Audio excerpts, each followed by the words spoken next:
ระธาตุเด่นพระรอดขลังลำไยดังกระเทียมดีประเพณีงามจามเทวีศรีหริพุนชัย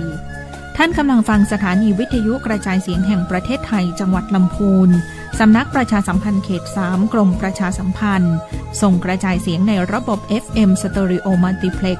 ความถี่ 95 เมกะเฮิรตซ์จากอาคารเลขที่ 113 หมู่ที่ 10 ตำบลบ้านกลางอำเภอเมืองจังหวัดลำพูนจากนี้ไปสถานีเชิญท่านรับฟังรายการมองลำพูนค่ะ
สวัสดีครับตอนรับเข้าสู่รายการมองละปูนนะครับในช่วงของหัวหน้าส่วนราชการพบประชาชนวันนี้ปิกมาป้ากันกับผมดีเจแอธนากรลังกาพินนะครับวันนี้ครับมีแขกรับเชิญถือว่าเป็นขาประจำก็ได้นะครับ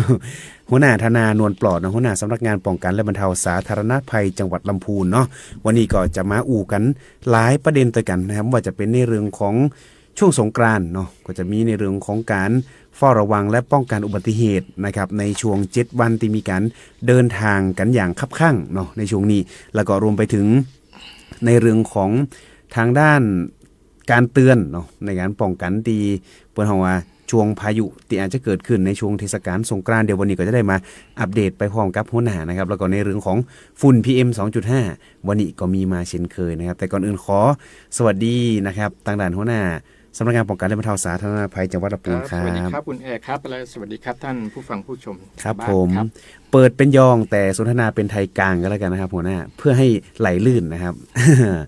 อย่างว่าไปนะครับหัวหน้าครับทางในช่วงสงกรานต์นะครับในช่วงที่ใกล้จะถึงสงกรานต์นี้นะครับเห็นว่าพายุจะเข้าแล้วครับช่วงดังกล่าวครับครับเรียนคุณแอร์แล้วก็ท่านผู้ฟังผู้ชมทางบ้านครับเนื่องจากว่าทางกรมอุตุนิยมวิทยาได้มีประกาศแจ้งเตือนนะครับก็เป็นเรื่องเราเรียกว่าแทบจะเป็นปกตินะครับในช่วงฤดูร้อนนะครับก็จะมีในส่วนของพายุฤดูร้อนที่ เข้ามาพัดผ่านในบ้านเรานะครับทางแต่ละพื้นที่ของประเทศไทยเองในส่วนของทางจังหวัดลำพูนเองนะครับซึ่งก็จะได้รับผลกระทบนะครับทางอุตุนิยมวิทยาได้ประกาศนะครับว่าจะเริ่มมีผลกระทบตั้งแต่วันที่12ถึง14ต้นไปนะครับในพื้นที่ของจังหวัดลำพูนนะครับก็จะเริ่มนะครับในประมาณในช่วงเย็นช่วงค่ำของวันที่12นะครับแล้วก็จะค่อนข้างมากนิดนึงในส่วนของวันที่13นะครับแล้วก็ในช่วงวันที่14ก็จะเป็นในส่วนของประปรายนะครับที่จะมีในส่วนของพายุฤดูร้อนเนื่องจากเรื่องเกี่ยวกับสภาพความกดอากาศต่างๆนะครับซึ่งก็ขอแจ้งผ่านนะครับพี่น้องประชาชนนะครับให้ระมัดระวังนะครับเกี่ยวกับเรื่องของลมที่จะพัดผ่านเข้ามานะครับแล้วก็มีฝนตกนะครับในบางพื้นที่นะครับซึ่งทางจังหวัดเองนะครับได้มีการแจ้งผ่านนะครับทางสื่อต่างๆนะครับทางอำเภอนะครับให้ฝากบอกกล่าวนะครับกับพี่น้องประชาชนด้วยนะครับแต่ว่าในคราวนี้ก็จะไม่รุนแรงเหมือนกับครั้งแรกนะครับที่ผ่านมาที่ว่ามีอยู่ที่ลี้ที่บ้านโฮ่งนะครับแล้วก็ที่อำเภอเมืองบางพื้นที่ตำบลหมู่บ้านนะครับก็จะไม่รุนแรงขนาดนั้นนะครับอันนี้ก็คือในส่วนของสภาพดินฟ้าอากาศเพราะว่าในปีนี้เองนะครับในประเทศไทยนะครับก็จะมีในส่วนของฝนที่จะมาเร็วกว่าปกตินะครับจะมาเร็วเนื่องจากปรากฏการณ์ลานีญาที่เกิดขึ้นนะครับสภาวะอากาศก็แปรปรวนนะครับก็จะมองอีกส่วนหนึ่งก็คือผลดีอันหนึ่งในเรื่องของเชื่อมโยงเกี่ยวกับเรื่องของหมอกควันไฟป่านะครับก็จะทำให้ในส่วนของค่าฝุ่นละอองต่างๆนั้นนะครับค่อนข้างที่จะดีขึ้นนะครับเนื่องจากว่าในส่วนของลักษณะภูมิประเทศของลำพูนเองนะครับก็จะเป็นในลักษณะของแอ่งกระทะนะครับในเรื่องของถ้าเรามีในส่วนของฝุ่นละอองเนี่ยมันก็เขาเรียกว่าอัตราการระบายอากาศนะครับค่อนข้างต่ำเมื่อไปเปรียบเทียบกับในหลายๆจังหวัดนะครับมันก็จะกดทับในส่วนของพื้นที่ของจังหวัดเองรวมไปถึงในส่วนของหมอกควันข้ามแดนต่างๆบางครั้งเราก็จะเห็นนะครับว่าในพื้นที่ของจังหวัดลำพูนนั้นในเรื่องของจุดความร้อนหรือเราเรียกว่าฮอตสปอตนั้นนะครับที่เกิดขึ้นก็ไม่มากนักนะครับอย่างวันนี้เมื่อเช้านี้ก็0นะครับก็ไม่มีนะครับบางวันก็มี1แห่ง2แห่งอะไรต่างๆซึ่งเมื่อเราไปเปรียบเทียบในหลายๆพื้นที่นะครับนอกเขตจังหวัดลำพูนเองนั้นก็ถือว่าค่อนข้างน้อยมากนะครับในภาพรวมของค่าจุดความร้อนเองนะครับใน17จังหวัดภาคเหนือนะครับที่มีการเก็บตัวเลขมาลำพูนแล้วอยู่อันดับ10นะครับซึ่งต่ำมากนะครับก็ประมาณ 2,100 กว่าจุดนะครับในบางพื้นที่ก็ค่อนข้างพุ่งสูงนะครับที่นอกเขตจังหวัดในพื้นที่เราเพราะฉะนั้นในส่วนของที่ต้องเฝ้าระวังเฝ้าติดตามนะครับก็เกี่ยวกับในเรื่องของค่าคุณภาพอากาศนะครับเมื่อสภาพอากาศแปรปรวนนะครับอันหนึ่งนะครับอีกอันหนึ่งก็คือในส่วนของฝุ่นละอองต่างๆซึ่งในวันนี้เองนะครับก็ยังมีค่าฝุ่นละอองที่เกินค่ามาตรฐานในพื้นที่ในเขตอำเภอเมืองนะครับเกินค่ามาตรฐานไปเล็กน้อยนะครับประมาณ40เศษนะครับค่ามาตรฐานนั้น 37.5 นะครับที่จะเริ่มส่งผลกระทบกับพี่น้องประชาชนเพราะฉะนั้นก็ทางจังหวัดเองนะครับขอความร่วมไม้ร่วมมือนะครับไปยังพี่น้องประชาชนทุกท่านนะครับช่วงนี้เองนะครับเนื่องจากสภาวะอากาศนั้นยังไม่สู่สภาวะปกตินะครับก็ขอความร่วมไม้ร่วมมือในการงดเผาทุกประเภทนะครับทุกประเภทถ้าทำเป็นไปได้อาจจะเป็นการฝังกบอะไรต่างๆนะครับเอาใบไม้ใบหญ้ามาทำเป็นปุ๋ยหมักอะไรต่างๆนะครับก็ขอฝากในส่วนของค่าฝุ่นละอองด้วยนะครับเนื่องจากว่ามันก็ยังไม่หายไปซะทีเดียวเลยนะครับก็จะมีในส่วนของช่วงสงกรานต์แล้วก็หลังสงกรานต์อะไรต่างๆตามมาด้วยนะครับครับในเรื่องของฝุ่น PM 2.5 เนี่ยอย่างก่อนหน้านี้ครับหัวหน้าของบ้านเราเนี่ยนะครับค่าจุดความร้อนมันไม่ได้เกิดขึ้นเยอะแต่ถ้าเกิดว่าเราไปดูจากดาวเทียมที่เขามีการเผยแพร่กันเห็นว่าประเทศเพื่อนบ้านนี่จุดแดงหลายจุดเลยนะถูกต้องครับในประเทศเพื่อนบ้านมันเลยเป็นเอฟเฟกต์ที่ทำให้ควันเข้ามาบ้านเราเนี่ยใช่บางครั้งเราจะเห็นนะครับบางคนก็แปลกใจทำไมพื้นที่ต้องไกลห่างกันหลายร้อยกิโลเมตรทำไมค่าฝุ่นละอองมันถึงมากขนาดนั้นแล้วเราจะเห็นบางปีนะครับมาประเทศฝุ่นละอองมาจาก ประเทศเพื่อนบ้านเรานะครับประเทศเพื่อนบ้านเรามาจากทางด้านใต้โซนใต้บ้างนะครับมาจากด้านข้างด้านตะวันตกบ้างนะครับฝุ่นละอองตรงพวกนี้นะครับมีผลงานวิจัยชัดเจนนะครับว่าสามารถเดินทางได้เป็นพันๆกิโลนะครับเป็นพันๆกิโลเพราะฉะนั้นเวลาเขาตรวจสอบค่า DNA นะครับของฝุ่นละอองอันนั้นก็สามารถบ่งชี้ชัดเจนนะครับบางครั้งฝุ่นละอองต่างๆนั้นเดินทางข้ามทะเลมาก็ได้ด้วยนะครับก็ได้ด้วยแล้วเวลาถ้าเกิดมากจริงๆเนี่ยท้องฟ้าก็จะมืดหมดเลยนะครับเพราะนั้นเราก็จะเห็นในค่าฝุ่นละอองเนี่ยที่มันเกินค่ามาตรฐานเนี่ยในส่วนของปีที่ผ่านมาเนี่ยณตั้งแต่วันที่1 มกรานะครับจนกระทั่งถึงเมื่อวานนี้นะครับก็วันที่10เนี่ยเราเกินค่าปีแล้วเราเกินไป73วันด้วยกันเกิน 37.5 นะครับทั้งที่วัดที่ในตัวของอำเภอเมืองเองวัดที่ในส่วนของอำเภอลี้นะครับปัจจุบันนี้เราก็ลดลงเหลือเกินมาค่ามาตรฐานอยู่57วันนะครับจริงแล้วจังหวัดเองนั้นก็ไม่อยากให้เกินแม้แต่สักวันเดียวนะครับก็ฝากวิงวอนกับทางพี่น้องประชาชนนะครับในพื้นที่ต่างๆนะครับไม่ว่าจะเป็นในเรื่องของตำบลหมู่บ้านพื้นที่การเกษตรอะไรต่างๆนะครับขอความร่วมมืองดเผาทุกชนิดนะครับครับอย่างที่หัวหน้าบอกไปว่าในเรื่องของฝนฟ้าเนี่ยนะครับปีนี้มันจะมาเร็วใช่ไหมหัวหน้าปีนี้นะครับตามที่ปีนี้มันจะมาเยอะเลยปีนี้มีส่วนทั้งมาเร็วแล้วก็มาเยอะนะครับเพราะว่าปรากฏการณ์อาจจะมีในส่วนของช่วงของฝนทิ้งช่วงนะครับน่าจะอยู่ในช่วงอาจจะประมาณปลายมิถุนาต้นกรกฎาหรืออาจจะยาวไปถึงในส่วนของต้นสิงหาด้วยนะครับก็จะมีในส่วนของฝนทิ้งช่วงเนื่องจากว่าสภาวะอากาศแปรปรวนจากลานิญาที่นำเรียนไปมันก็จะเกิดสภาวะเอนโซขึ้นมาคือผสมกันระหว่างเอลนิโญกับลานิญานะครับก็จะเรียกฝนเข้ามานะครับอุตุนิยมวิทยานะครับได้พยากรณ์ลักษณะอากาศว่าฝนจะมากกว่าปีที่แล้วเล็กน้อยนะครับมากกว่าอีกแล้วนะมากกว่าเล็กน้อยนะครับเพราะฉะนั้นเราก็ต้องเตรียมความพร้อมนะครับว่าหลังจากแล้งไปเสร็จหลังจากหมดจากไฟป่าหมอกควันแล้วนะครับในเรื่องของการเตรียมความพร้อมเรื่องของการรับมือกับอุทกภัยนะครับในลักษณะที่มันไม่เคยเกิดก็เกิดขึ้นยกอย่างเช่นเลนบอมนะครับเลนบอมที่ผ่านมาว่าอยู่ดีๆเนี่ยนึงไม่นำเรียนท่านผู้ฟังนี่นะครับว่าจริงๆแล้วเนี่ยในส่วนของพายุเองนะครับไม่ว่าจะเป็นซูริกเองไม่ว่าจะเป็นยางงี้เองเนี่ยไม่ได้มีพัดผ่านในส่วนของมีผลกระทบกับจังหวัดลำพูนเลยนะครับทั้ง2ตัวdepression ที่เข้ามาในส่วนของประเทศไทยนะครับแต่ว่าในส่วนของน้ำที่เราประสบปัญหาอุทกภัยนะครับในปีที่ผ่านมานะครับก็เป็นลักษณะของหย่อมความกดอากาศนะครับที่นำเรียนไปเมื่อสักครู่ที่เราเรียกว่าฝนตกมันแช่อยู่ในระยะเวลานานนะครับเป็นชั่วโมง2ชั่วโมงนะครับเนื่องจากไม่มีกระแสลมเนื่องจากไม่เป็นพายุทำให้พอฝนตกแช่นะครับฝนตกปริมาณมากเนี่ยมันก็จะเกิดในส่วนของน้ำที่ไหลบ่าเราจะมาคำนวณเพียงแค่น้ำที่จะอยู่ในเขื่อนเองในอ่างเก็บน้ำเองตอนนี้คงมองแค่นั้นไม่ได้นะครับเพราะว่า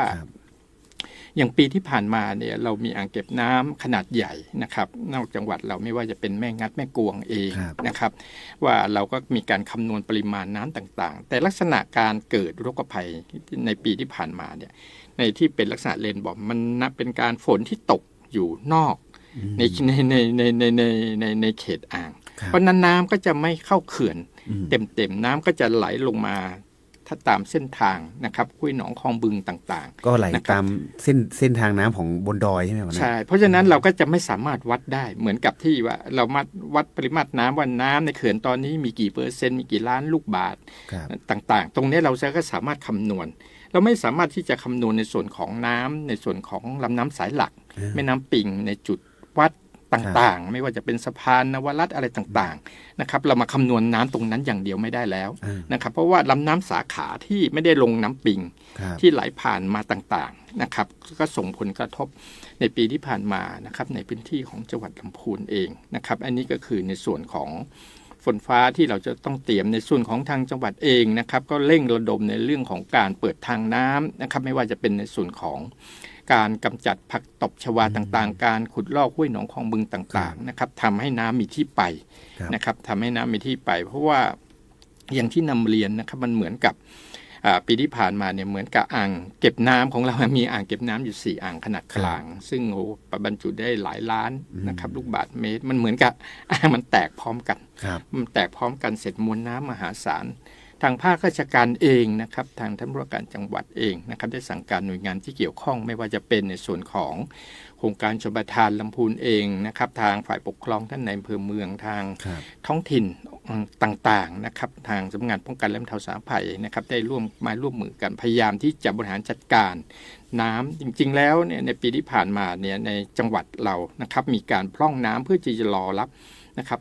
มีการติดตามสถานการณ์น้ำเราเรียกว่าเป็นหลายชั่วโมงนะครับว่า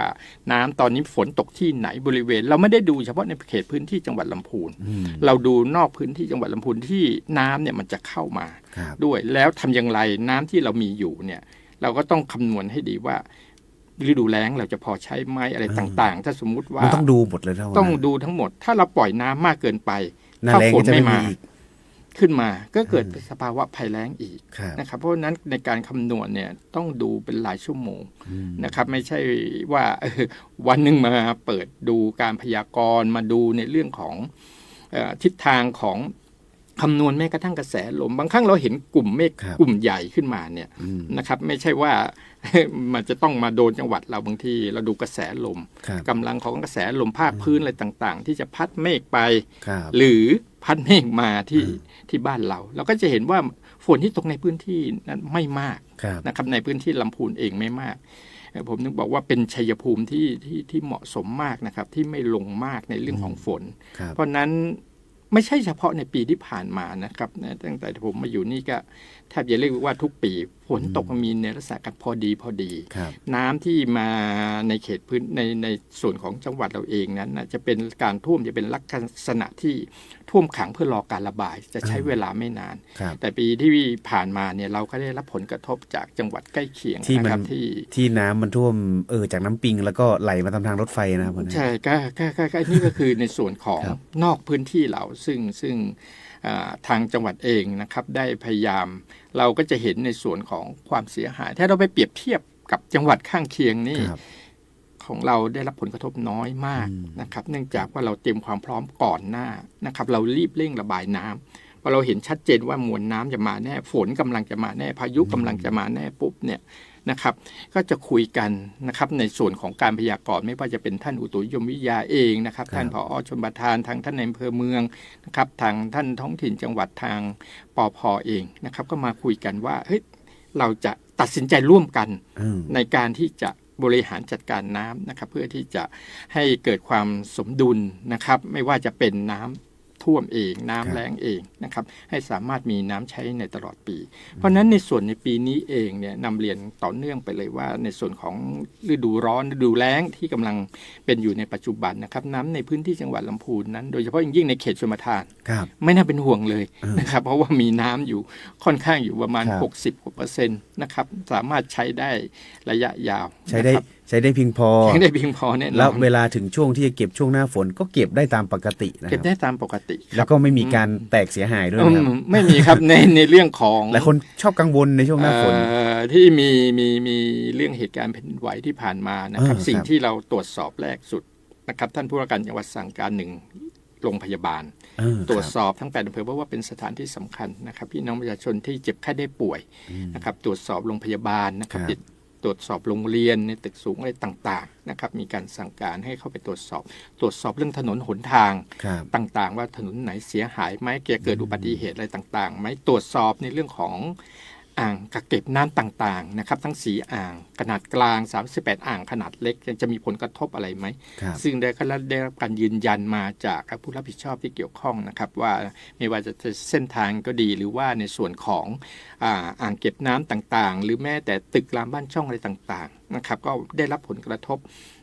ในส่วนของอ่างกับในส่วนของถนนทางนั้นไม่ได้รับผลกระทบในส่วนของตึกนะครับเพราะยิ่งอาคารสูงก็จะมีผลกระทบอยู่ในระดับหนึ่งก็จะเป็นผลกระทบลักษณะเช่นในส่วนของกระเบื้องฉาบปุ๊อะไรไว้ตกมาแตกอะไรต่ออะไรฝ้าลงมาบ้างใช่ครับไม่ใช่โครงสร้างของเราไม่ใช่ไม่ได้เสียหายด้านโครงสร้างแต่สิ่งหนึ่งก็อยากจะนำเรียนกับทางท่านผู้ฟังท่านผู้ชม นะครับก็ต้องเตรียมรับมือไว้นะครับในเรื่องของแผ่นดินไหวเพราะว่าหลังจากวันตั้งแต่28เป็นต้นมานะครับหลังจาก28เป็นต้นมาเราเกิดafter shock ขึ้นมาอยู่เรื่อยๆนะครับอยู่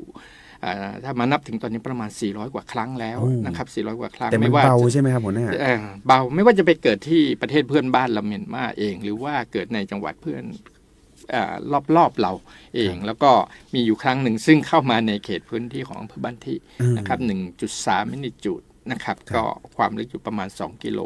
ก็พี่น้องประชาชนระดับนี้จะไม่ได้รับผลกระทบนะครับแต่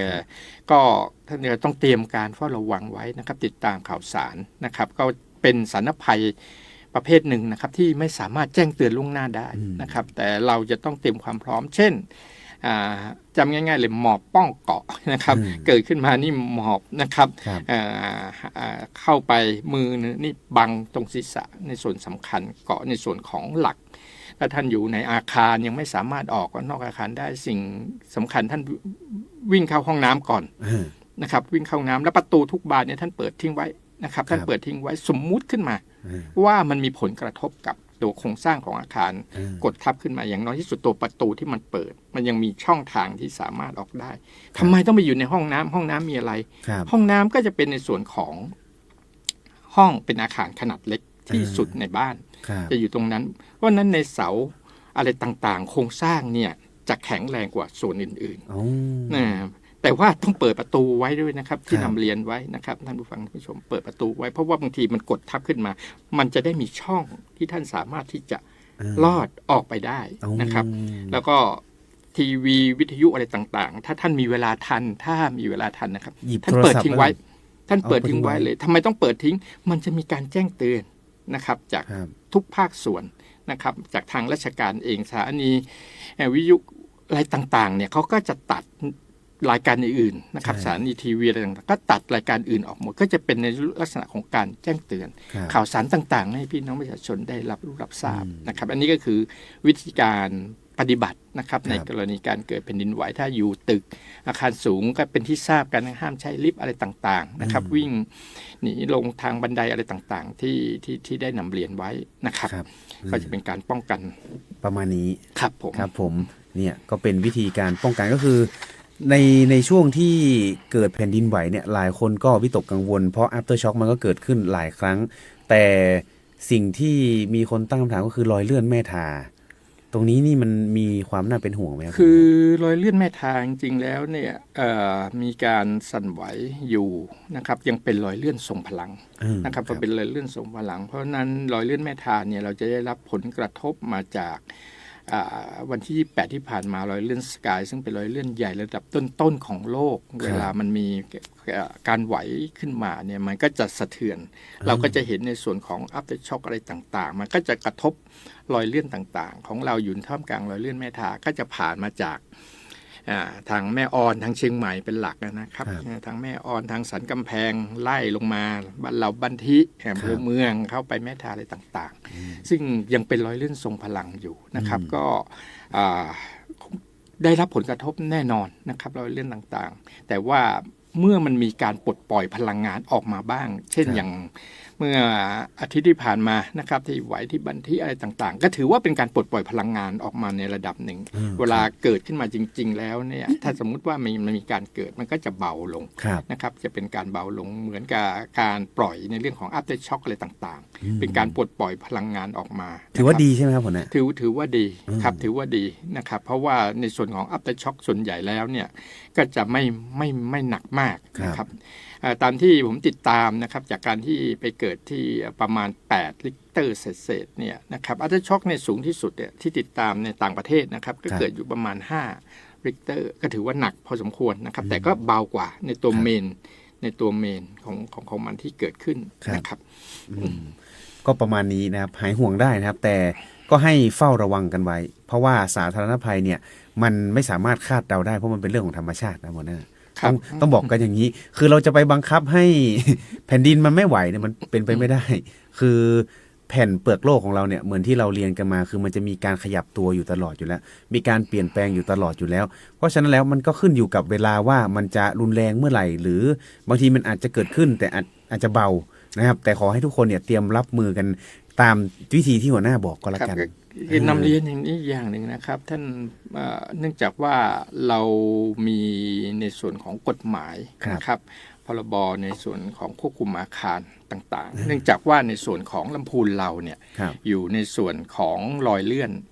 แม่ทาที่ได้นำเรียนไปนะครับเพราะฉะนั้นเวลาการสร้างตึกสร้างอาคารต่างๆจะโดนกฎหมายตัวเนี้ยบังคับใช้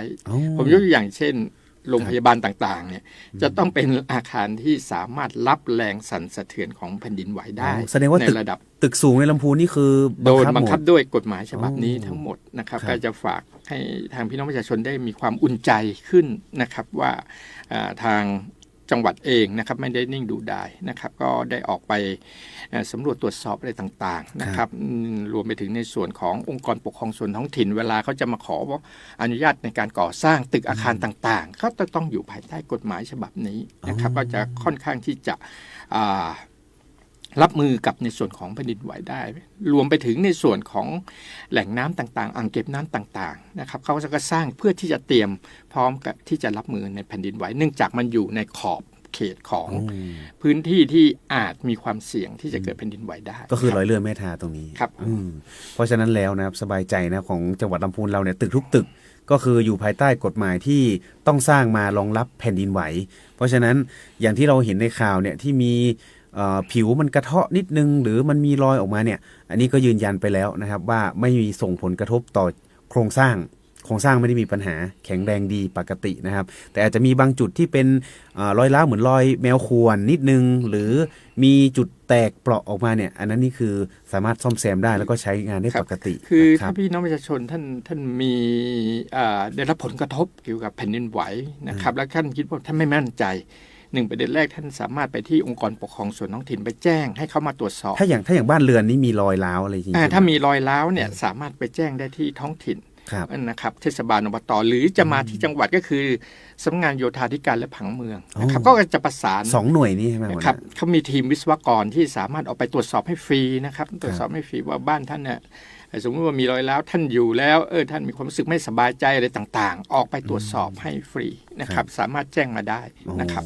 ก็คือเทศบาลใกล้บ้านท่านเพราะว่าก่อนหน้านี้เนี่ยมีคนเมสเสจถามมาในเพจเหมือนกันนะพ่อหน้าว่าบ้านเนี่ยมันมีรอยร้าวแล้วเขาน่าจะกังวลนะครับเหมือนเขาถ่ายรูปมาด้วยแต่ผมดูละมันเป็นเหมือนรอยแตกคล้ายๆกับรอยแมวข่วนนิดนึงนะครับมันจะไม่ค่อยเยอะเท่าไหร่แต่ถ้าเกิดว่าใครไม่มั่นใจเหมือนที่หัวหน้าบอกก็คือไปได้ที่เทศบาลใกล้บ้านท่านเทศบาลหรือว่าคือบางครั้งนี่เรียนท่านผู้ฟังนิดหนึ่งบางครั้งเนี่ยเทศบาลเองอาจจะไม่มีทีมวิศวกรถ้าเขาไปติดต่อแล้วเนี่ยท่านเขาบอกไม่มีวิศวกรที่สามารถท่านแจ้งมาที่สำนักงานโยธาธิการและผังเมืองจังหวัดได้เลยนะครับที่จะเขามีการแต่งตั้งนะครับทางจังหวัดเองมีการแต่งตั้งคณะทำงานเป็นทีมวิศวกรซึ่งสามารถตรวจสอบได้ในสิ่งต่างๆเหล่านี้ถ้าไม่สบายใจแจ้งมาได้เลยนะครับหรือแจ้งผ่านทางปภ.เองก็ได้นะครับปภ.ก็จะประสานงานให้นะครับนี่นะครับเพื่อความสบายใจนะครับอันนี้ในเรื่องของแผ่นดินไหวนะครับเดี๋ยวหนักไปกว่านี้เดี๋ยวจะเครียด ความจริงแล้วเนี่ยมีเรื่องที่จะต้องกังวลอีกหนึ่งเรื่องในช่วงของเทศกาลสงกรานต์ครับหัวหน้าอย่างที่เราต้องมาคุยกันทุกช่วงเทศกาลก็คือในเรื่องของอุบัติเหตุ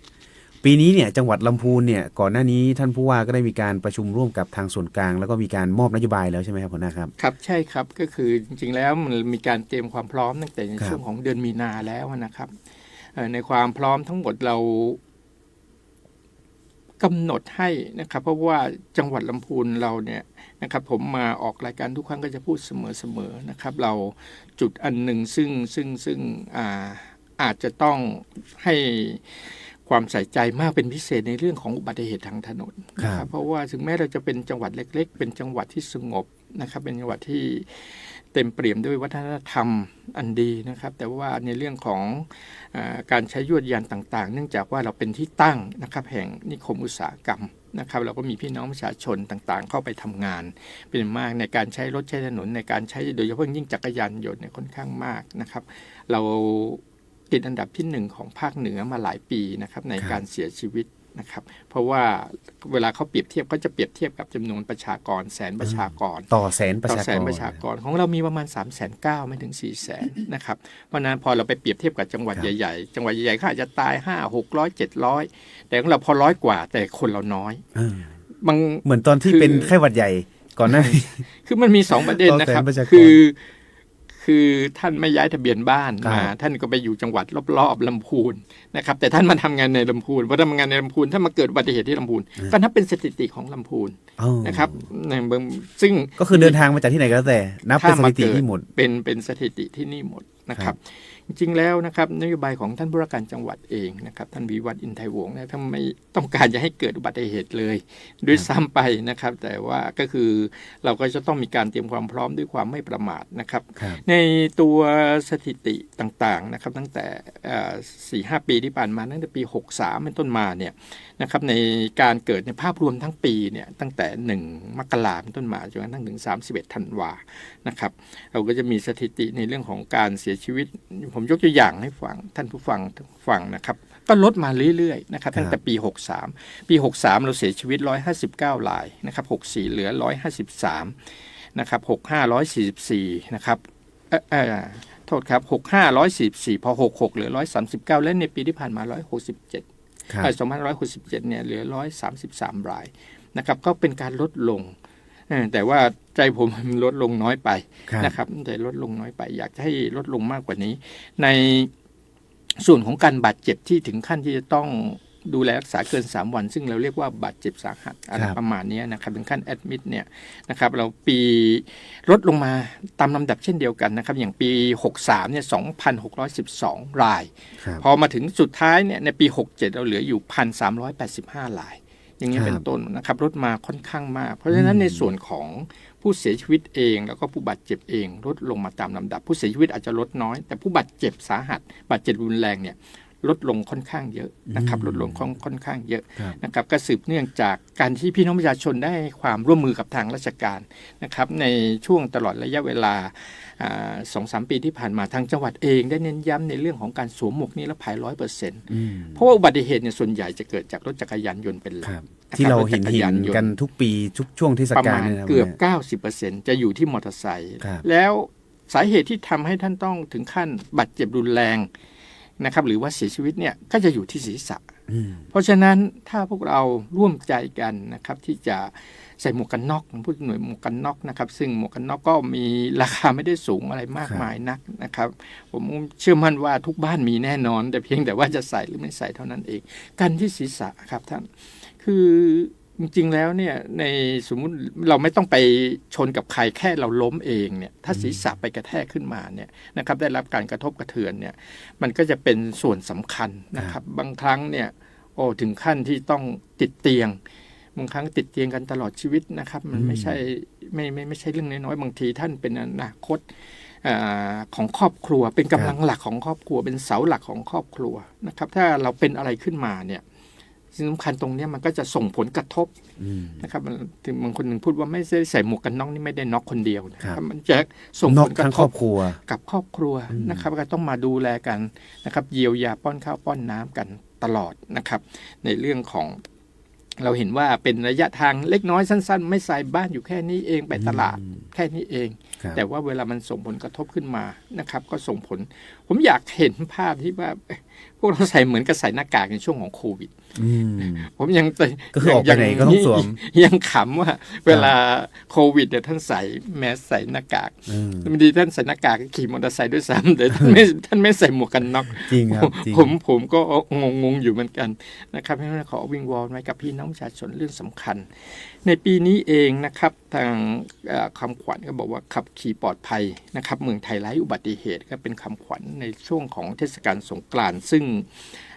ปีนี้เองเนี่ยเรามีแบ่งเป็น3ระยะตั้งแต่ในส่วนของการเตรียมการนะครับการเตรียมการตั้งแต่วันที่4ถึงวันที่10 เมษายนแล้วนะครับมีการประชาสัมพันธ์มีการปิดจุดกลับรถ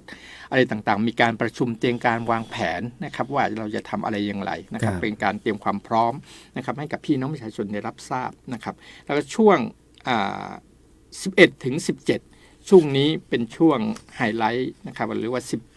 7 วันระวังอันตรายนะครับในช่วงนี้เพราะว่ามีการเดินทางของพี่น้องประชาชนค่อนข้างมากนะครับคือเริ่มตั้งแต่วันนี้ต้นมานะครับเป็นต้นไปเนี่ยแล้วก็จะเกิดพี่น้องประชาชนได้เดินทางเพราะนั้นก็จะต้องระมัดระวังเตรียมความพร้อมไม่ว่าจะเป็นเตรียมความพร้อมตัวเราเองคนนะสภาพของคนขับเองนะครับเตรียมความพร้อมในเรื่องของรถเช็คสภาพรถถนนหนทางเส้นทางต่างๆนะครับที่จะนั่นทางจังหวัดลำพูนเองเราอยากจะมองเห็นพี่น้องประชาชนมาเที่ยวในพื้นที่เราด้วยความปลอดภัยในด่านต่างๆที่ตั้งไว้ต่างๆเนี่ยบางครั้งเนี่ยท่านอ่านขับไปนิดนึงก็เจอด่านขับไปนิดนึงอันนี้คือการกระตุ้นนะครับเราเห็นไฟวับๆขึ้นมาเนี่ยเราก็จะเริ่มชะลอรถถูกไหมครับเริ่มชะลอรถแต่คนที่จอดเลยเนี่ยดูมีพิรุธนะครับวันนั้นจอดเลยเนี่ยอีกเรื่องนึงนะครับคือปีนี้เองนะครับท่านรัฐมนตรีเองว่าการกระทรวงมหาดไทยท่านบอกว่าดื่มแล้วไม่ต้องขับไม่ใช่เมาแล้วขับนะครับดื่มแล้วไม่ต้องขับนะครับเราสูญเสียนะครับกับในเรื่องตรงนี้ค่อนข้างมากในปีหนึ่งเนี่ยมีการเสียชีวิตกับการบาดเจ็บไม่ใช่เฉพาะที่ช่วงเทศกาลสงกรานต์อย่างเดียวนะครับในระยะยาวเนี่ยค่อนข้างสูงมากระดับต้นๆในระดับโลกเลยในส่วนของประเทศไทยเองนะครับก็อยากจะวิงวอนนะครับกับพี่น้องประชาชนนะครับถ้าสภาพร่างกายไม่พร้อมไม่ต้องขับ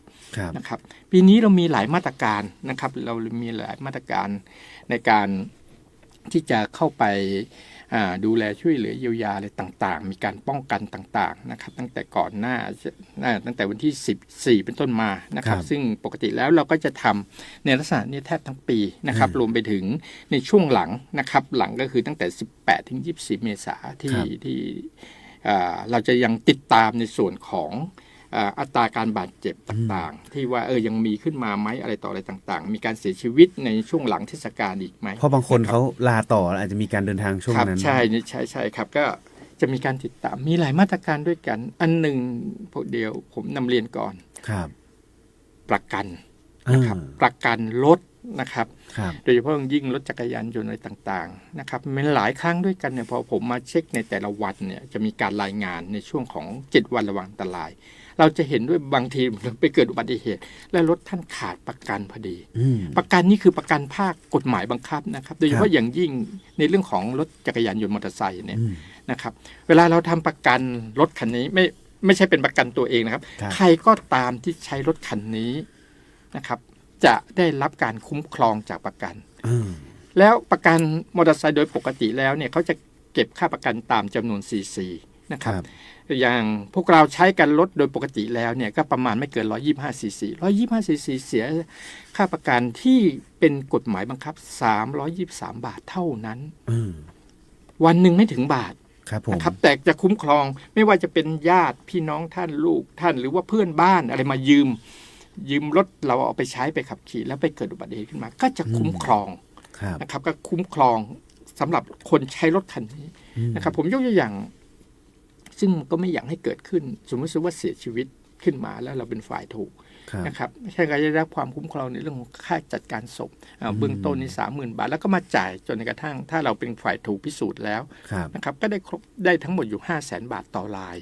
นะครับต่อรายถ้าสมมติเสียชีวิตหรือว่าบาดเจ็บทุกพลภาพสาหัสอะไรต่างๆก็วงเงินสูงถึง500,000 บาทเช่นเดียวกันในการรักษาพยาบาลเบื้องต้น 30,000 บาทแรกนะครับขยายไปถึง 80,000 บาทอะไรต่างๆซึ่ง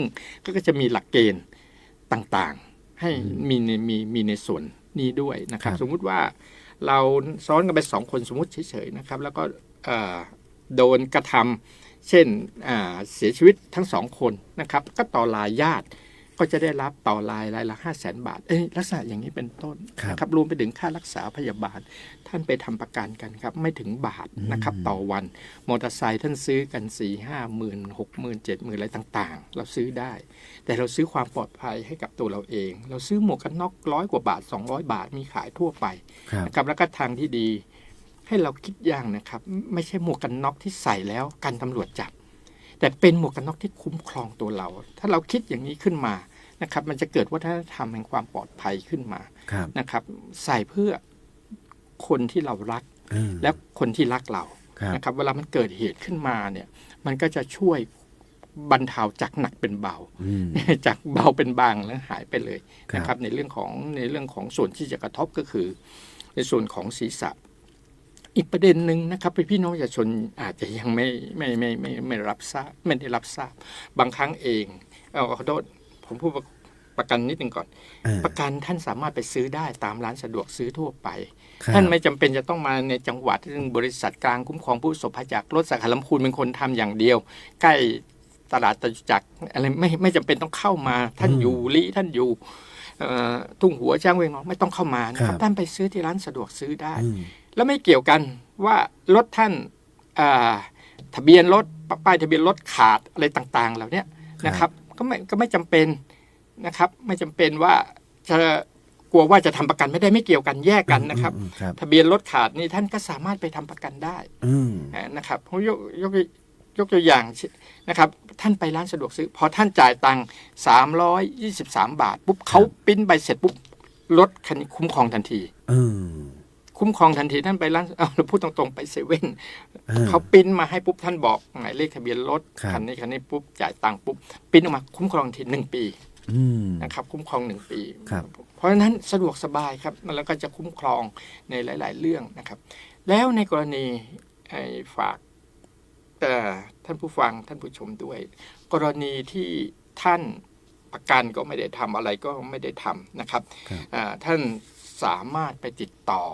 นะครับในส่วนของเงินเยียวยาต่างๆท่านไปปรึกษาไปติดต่อแล้วมันมีเงินกองทุนเยียวยาได้ที่สำนักงานยุติธรรมจังหวัดนะครับสำนักงานยุติธรรมจังหวัดบางมีเงินเยียวยาช่วยเหลือคุ้มครองพวกท่านนะครับหลังจากมีเรื่องของประกันท่านจะทำประกันหรือไม่ได้ทำสมมุติว่ารถมันขาดท่านไม่ได้ทำท่านได้รับผลกระทบญาติพี่น้องท่านได้รับผลกระทบตรงนี้ผมอยากให้เป็นข่าวอันนี้แพร่กระจายให้พี่น้องประชาชนได้รับรู้รับทราบนะครับสำนักงานยุติธรรมจังหวัดอยู่ตรงบ้านกลางนะครับแถวอุตุนิยมวิทยานะครับสถานีอุตุนิยมวิทยาแถวสถานีขนส่งแถวนั้นอยู่โซนนั้นนะครับก็สามารถไปติดต่อ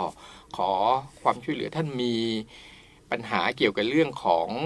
ตัวบทกฎหมายนะครับท่านไม่ได้รับความเป็นธรรมอะไรต่างๆนะครับโดนฟ้องร้องอะไรคดีต่างๆท่านไปปรึกษาฟรีนะครับสำนักงานยุติธรรมจังหวัดจะ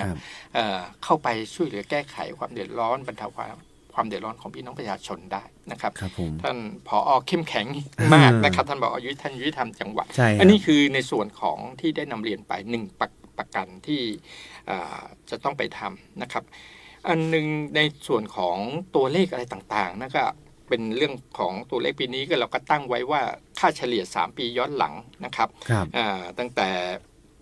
65 66 67เรามาเฉลี่ยในส่วนของอุบัติเหตุในช่วงของ7 วันนะครับที่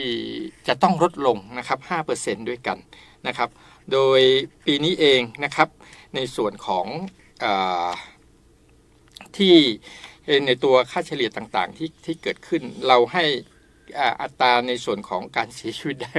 ไม่เกิน2 รายนะครับไม่เกิน2 รายเพราะฉะนั้นนะครับก็จะเป็น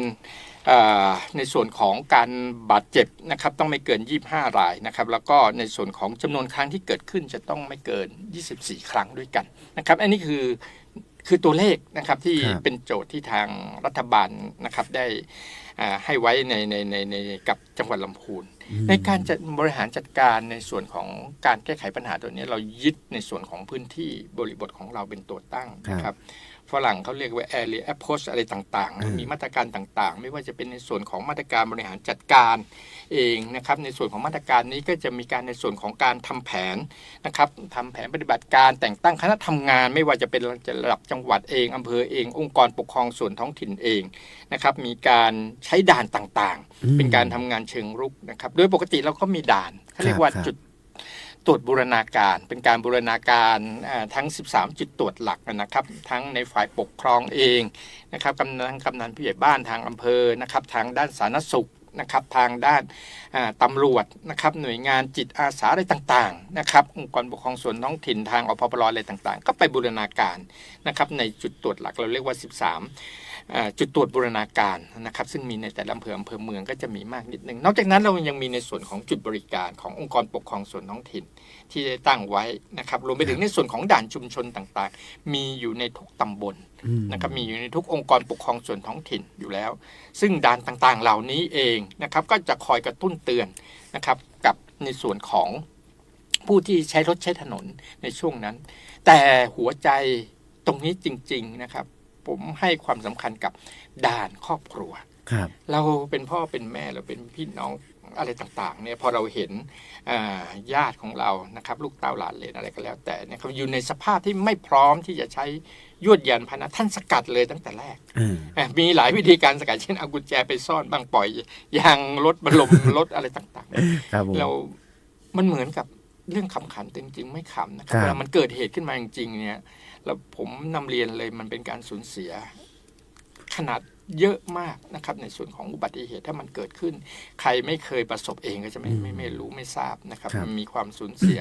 ไม่ว่าจะทางชีวิตเองทางทรัพย์สินเองสภาพร่างกายอะไรต่างๆเองนะครับก็ฝากไว้ในส่วนของเกี่ยวกับในเรื่องของด่านต่างๆบางครั้งเราจะเห็นโอ้ลำคาญเกิดขับไปก็เจอด่านขับไปก็เจอด่านแต่ท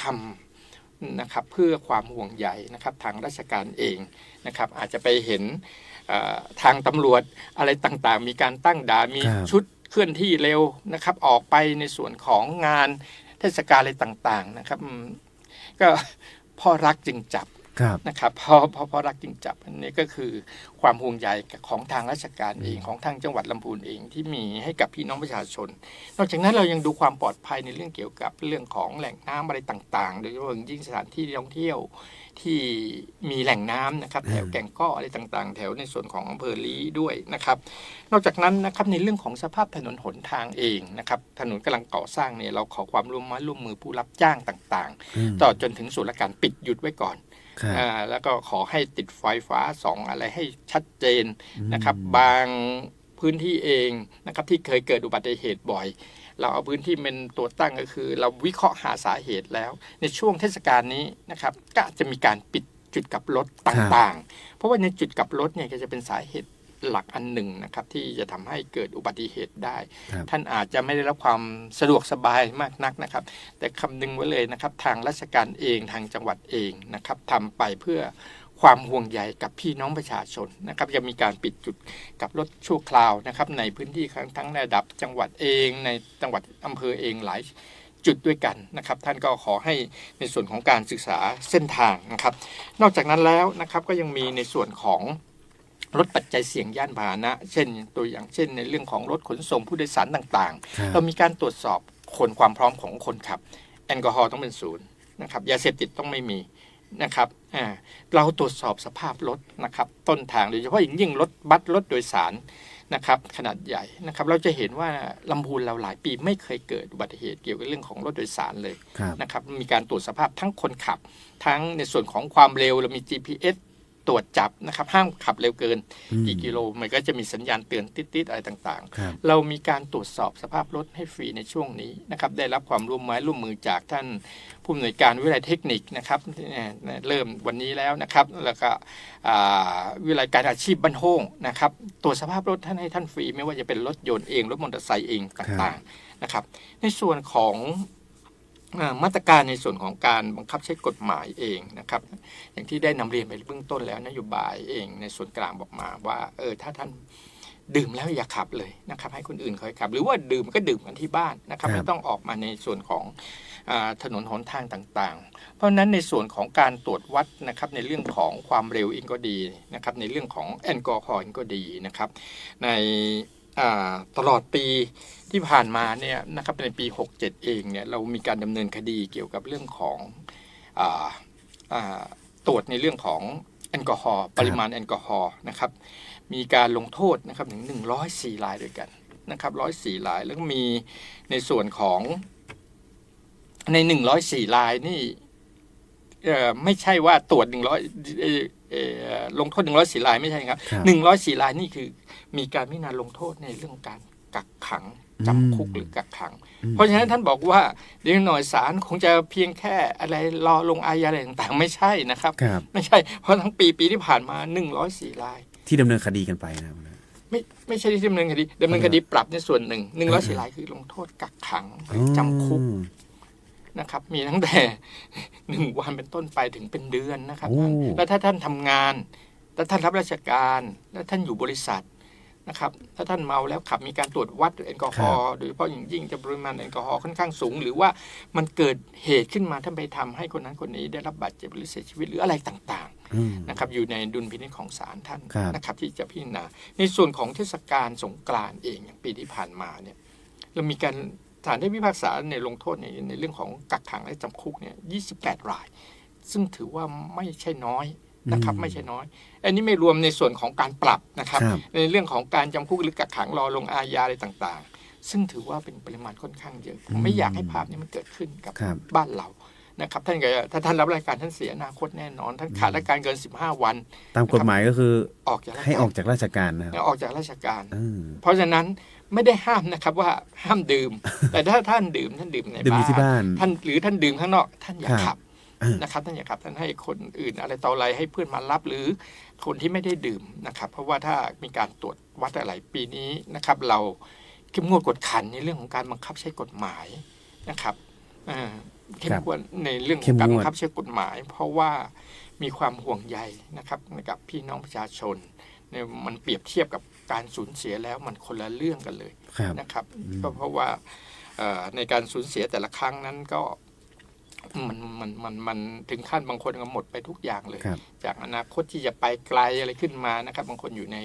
บางคนติดเตียงนะหัวหน้าถูกคือถ้าเสียชีวิตบางครั้งเนี่ยมัน3 วัน 7 วันเราเผาอะไรต่ออะไรแต่ถ้าติดเตียงซึ่งตลอดชีวิตนะลำพูนเราเองมีค่อนข้างเยอะครับผมไม่อยากจะยกตัวอย่างอะไรต่ออะไรเราก็เป็นที่เห็นกันอยู่นะครับว่าปัญหาบ้านเรามันเป็นอะไรอย่างไรนะครับสิ่งที่กระทำเองต่างๆโดยภาครัฐเองก็เพื่อที่จะบรรเทาในเรื่องของอุบัติเหตุที่จะเกิดขึ้นกับพี่น้องประชาชนนะครับนอกจากนั้นนะครับในส่วนของการช่วยเหลือนะครับเรื่องของด้านการเกิดหลังอุบัติเหตุนะครับทางสำนักงานสาธารณสุขจังหวัดเองโรงพยาบาลต่างๆเองนะครับทางองค์การบริหารส่วนจังหวัดเองเตรียมความพร้อมนะครับในศูนย์ในเรื่องของการแจ้งภัย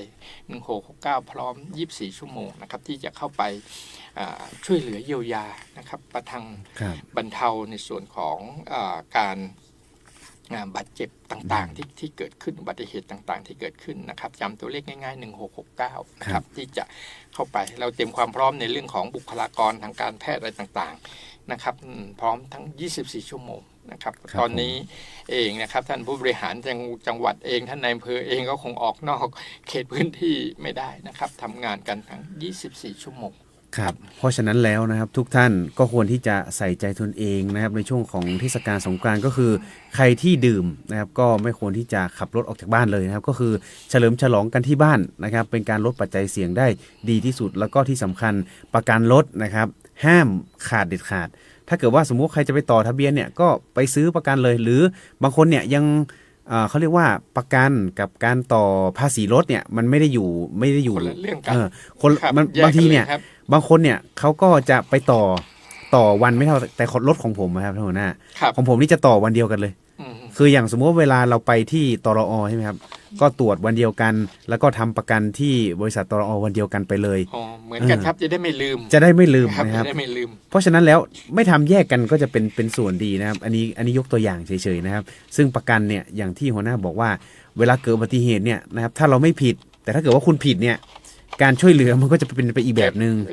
แต่ถ้าคุณไม่ผิดเนี่ยการช่วยเหลือเนี่ยนะครับเบิกสูงสุดอาจจะประมาณ 500,000 โดยประมาณที่หัวหน้าบอกเพราะฉะนั้นแล้วเรื่องนี้สำคัญนะครับวันนี้นะครับต้องขอบคุณนะครับท่านหัวหน้าสำนักงานป้องกันและบรรเทาสาธารณภัยจังหวัดลำพูนนะครับหัวหน้าธนานวลปลอดนะครับที่ได้มาพูดคุยกันในรายการมองลำพูนในช่วงของหัวหน้าส่วนราชการพบประชาชนนะครับเดี๋ยวว่าในครั้งหน้านะครับหัวหน้าเราคงจะได้พูดจากันอีกนะครับพูดคุยกันอีกแต่หวังว่ามันคงจะไม่เป็นสาธารณภัยที่รุนแรงนะครับก็ขอบคุณนะครับทางสวทที่ได้เชิญทางผมมาเองก็จริงๆแล้วเราป้องกันได้นะครับจริงๆแต่ละอย่างนะครับเวลามันเกิดขึ้นมามันก็จะจากหนักเป็นเบาเป็นบางก็เป็นหายไปเลยนะครับถ้าเราเตรียมความพร้อมเราเรียกว่าจิตสำนึกในวัฒนธรรมแห่งความปลอดภัยนะครับสำหรับตัวเราเองนะครับไม่ว่าในเรื่องการใช้รถใช้ถนนไม่ว่าการดำเนินชีวิตในแต่ละวันนะครับเวลามันเกิดเหตุขึ้นมาเราก็จะได้รับผลกระทบน้อยหรือไม่ได้รับผลกระทบเลยนะครับว่าขอบคุณทางสวทด้วยครับครับผมนะครับวันนี้ก็ต้องขอบคุณหัวหน้า มากๆเช่นกันนะครับเดี๋ยวถ้ามีโอกาสครั้งหน้านะครับจะได้เชิญมาพูดคุยกันในรายการกันอีกนะครับวันนี้ต้องขอบคุณมากๆครับส่วนวันนี้ครับเวลาของรายการมองลำพูนนะครับก็หมดลงแล้วนะครับผมดีเจแอร์ธนากรลังกาพินครับต้องขอนำรายการลาคุณผู้ฟังไปก่อนนะครับแล้วกลับมาพบกันใหม่ในครั้งหน้าสำหรับวันนี้สวัสดีครับ ครับสวัสดีครับท่านผู้ฟังท่านผู้ชมครับ